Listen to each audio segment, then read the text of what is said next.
नमस्कार, स्वागत है आपका अखंड गौरव न्यूज में। मैं हूं विनोद गुप्ता गौरव। आइए नजर डालते हैं आपकी कुछ खास खबरों पर। महिला पतंजलि योगपीठ हरिद्वार के मार्गदर्शन में संपूर्ण भारत देश में महिला योग कक्षाएं चलाई जा रही हैं। इसी तारतम्य में छतरपुर नगर में भी श्रीमती नीरजा पटेरिया जिला महामंत्री महिला पतंजलि योगपीठ छतरपुर द्वारा शांतिनगर कॉलोनी स्थित शिव मंदिर में महिला योग कक्षाएं संचालित की जा रही हैं। कक्षाओं का संचालित होने का समय प्रातः 6 बजे से 8 बजे तक रहता है। योगपीठ की मध्य प्रदेश सह राज्य प्रभारी श्रीमती ऋतु अग्रवाल प्रदेश में भ्रमण कर योगपीठ की महिलाओं को मार्गदर्शन देने का काम कर रही हैं। आज वह छतरपुर की शांतिनगर कॉलोनी में संचालित योग कक्षाओं में शामिल हुई। उन्होंने सभी महिलाओं को योग शिक्षा की विस्तार से जानकारी दी। क्या कहा मध्य प्रदेश सह राज्य प्रभारी ऋतु अग्रवाल ने, आइए आपको सुनवाते हैं।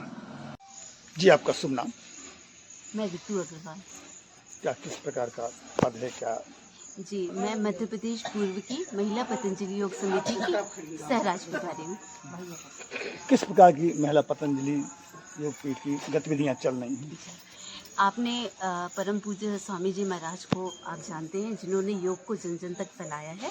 उस पतंजलि परिवार से मैं सन 2007 से जुड़ी हुई हूँ और योग करते हुए मेरा जो सहराज प्रभारी का पद है, तो मेरे पास 12 ज़िले हैं। उन 12 ज़िलों का मैं कार्यभार देखती हूँ और मेरा सिर्फ यही है कि लोग ज़्यादा से ज़्यादा योग से जुड़ें, योग को जानें, योग को पहचानें, खुद करें, अपने परिवार को करवाएं और सभी को करवाएं। योग के बारे में सबको जानकारी दें। तो ऐसे मैं ज़िले ज़िले में जाकर योग का प्रचार प्रसार और लोगों को ज़्यादा से ज़्यादा योग करें, स्वस्थ हों, तो उस तरह का कार्य है मेरा। योग से किस प्रकार का लाभ होता है? देखिए, ये तो जैसे कि अभी मैं यहाँ पर आई हूँ तो ये मैंने योग क्लास में देखा।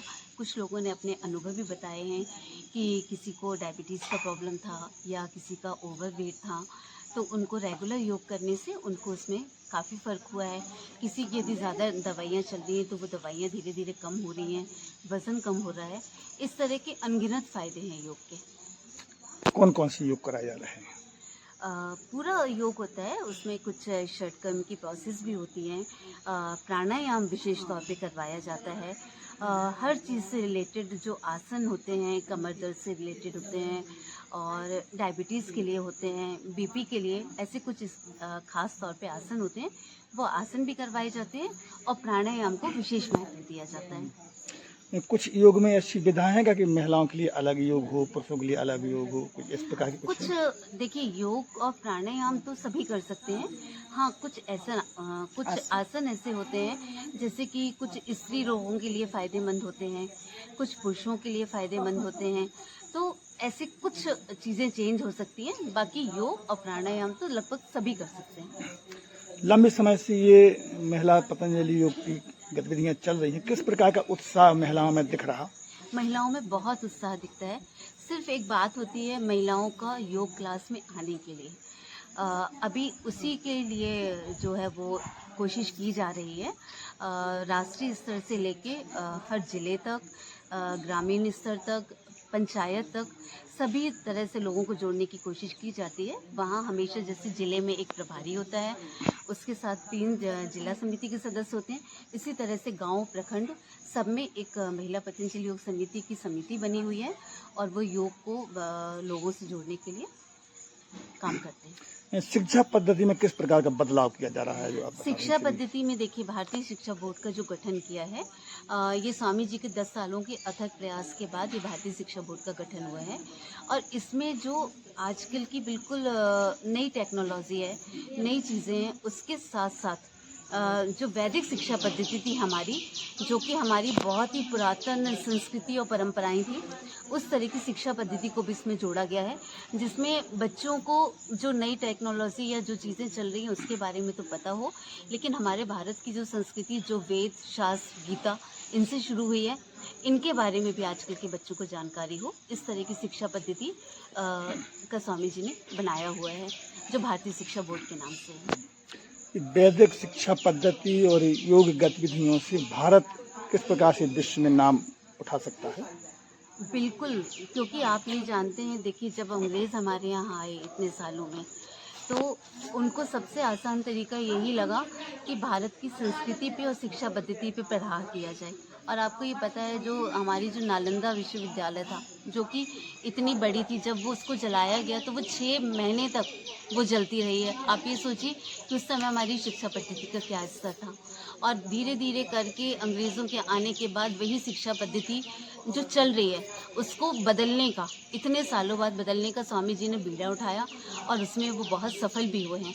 और आगे आने वाले वर्षों में हमारा भारत, जैसे कहते थे ना सोने की चिड़िया कहा जाता था, बिल्कुल निश्चित रूप से धीरे धीरे ये सोने की चिड़िया दोबारा बनेगा। आपका शुभ नाम? मेरा नाम डॉक्टर विजय चतुर्वेदी है और मैं चित्रकूट से हूँ मूलतः, लेकिन मैं श्री कृष्णा विश्वविद्यालय में प्रोफेसर के पद पर कार्यरत हूँ। मुझे यहाँ पर 3 साल हो गए यहाँ पे आए हुए, लेकिन मैं एक आध्यात्मिक संस्था जो लगभग 14 सालों से मैं जुड़ा हुआ हूँ, जो वैश्विक संस्था है जिसका नाम है हार्टफुलनेस। उसको श्री रामचंद्र मिशन के नाम से जाना जाता है, लेकिन आज नवीनतम नाम से उसको जो है हार्टफुलनेस के नाम से जाना जाता है। उसका मैं यहाँ पर प्रशिक्षक हूँ। ये मेरा संक्षिप्त परिचय है। किस प्रकार की गतिविधियाँ चल रही हैं? इस संस्था में मूलतः जो है निःशुल्क लोगों को मेडिटेशन सिखाया जाता है। मेडिटेशन में 3 दिन का निःशुल्क सत्र रहता है, जिसमें से पहले दिन हम लोग जो है लोगों को रिलैक्स होने की तकनीकी बताते हैं, साथ में ध्यान की विधि बताते हैं। इस प्रकार से दूसरा जो सत्र होता है आधे घंटे का, ये तीनों सत्र जो है आधे घंटे के रहते हैं। दूसरे सत्र में हम लोगों को क्लीनिंग की प्रक्रिया बताते हैं, किस प्रकार से आप बहुत सारी छापों को जो प्रत्येक दिन आप इकट्ठा करके रखते हैं, जिसकी वजह से आप कहीं ना कहीं उलझनों में, आपके अंदर तनाव आता है, चिड़चिड़ापन आता है और आपका मानसिक जो है स्थिति होती है वो असंतुलित रहती है, उसको हटाने की एक शानदार तकनीक है और सूक्ष्म प्रक्रिया के माध्यम से, क्योंकि वो ऐसा प्रयोग है कि वो करके ही कोई व्यक्ति उसका अनुभव कर सकता है किस प्रकार से हम जो है इस सफाई के माध्यम से स्वयं को अपने रिफ्रेश कर पाते हैं, यानी क्लीन कर पाते हैं। और तीसरा जो इसमें सत्र होता है वो होता है ध्यान का, लेकिन ये ध्यान बहुत अलग किस्म का होता है। इस ध्यान में मूलतः एक छोटी सी 2-4 लाइन की प्रेयर होती है। उस प्रेयर को हम लोगों को प्रैक्टिकल के माध्यम से सिखा देते हैं ताकि वो कनेक्ट हो जाता है। इसके बाद फिर इसमें ट्रांसमिशन रहती है। ट्रांसमिशन यानी प्राणाहुति। प्राणाहुति का वेदों में जिक्र किया गया है। वेदों में कहा गया है प्राणस्य प्राणः, अर्थात ईश्वर का सार तत्व। तो इस प्राणाहुति के माध्यम से जो जिज्ञासु व्यक्ति होता है उसको ध्यान के माध्यम से ऐसे जिज्ञासु तक वो प्राणाहुति प्रवाहित की जाती है। वो जल्दी से उसके अंदर बदलाव आता है, उसकी चेतना अवस्था जो है तेजी से विकसित होती है। तो इस प्रकार से ये पीस पर आधारित है। कोई भी व्यक्ति इसको जो चाहता है कि हमें मेडिटेशन करना है, वो सीखना चाहता है इन गतिविधियों को, तो इसके लिए यहाँ पर 3 प्रशिक्षक हैं छतरपुर में। पहले तो मैं डॉक्टर विजय चतुर्वेदी हूँ, इसके बाद सुरेंद्र सिंह परिहार भाई साहब हैं जो बैंक में हैं, एक श्रीकांत नायक जी हैं जो शिक्षक हैं। तो इस प्रकार से 3 यहाँ पर प्रशिक्षक हैं। साथ ही हम लोग रविवार का जो सत्संग यहाँ पे ध्यान कराते हैं वो गांधी आश्रम में होता है। ये क्योंकि ये पूरे विश्व में संस्था है, लगभग 172 देशों में संस्था है। इस प्रकार से यहाँ पर भी जो लोग हैं वो रविवार को वहाँ पे आते हैं, लोगों को ध्यान सिखाते हैं। चैनल को सब्सक्राइब करें, वीडियो को लाइक कमेंट ज्यादा से ज्यादा शेयर करें। खास खबरों के लिए देखते रहिए अखंड गौरव न्यूज, साहस सच कहने का।